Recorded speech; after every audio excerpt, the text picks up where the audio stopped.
মিমিএফআই 31 আগস্টের secret combo reward. দেখেন আমি এই জায়গায় 1 মিলিয়ন কয়েন পেয়ে গেছি। আপনারা কিভাবে পাবেন 30 আগস্টের কম্বো এখন আমি আপনাদেরকে দেখাই দিতেছি। 31 আগস্টের কম্বো প্যাকের জন্য আপনারা আগে আমি এটা ক্লেম করে নিই, কন্টিনিউ প্লেইং। তো আপনি আজকের কোড হলো এই যে মাঝখানে গোল দেখতে পাচ্ছেন এই জায়গায় তাড়াতাড়ি করে 4টা ট্যাপ দিবেন।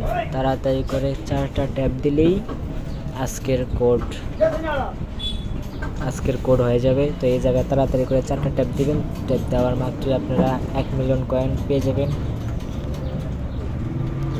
এই হলো 31 আগস্টের 1 সেপ্টেম্বরের মিমিএফআই কয়েনের কোডও আপনারা এই চ্যানেলে পেয়ে যাবেন। তো সাবস্ক্রাইব করে রাখবেন তাড়াতাড়ি কম্বো কোড পাওয়ার জন্য।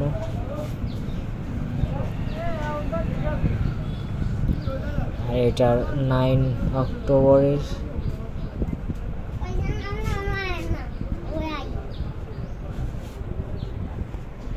এয়ারড্রপ লঞ্চ করবে।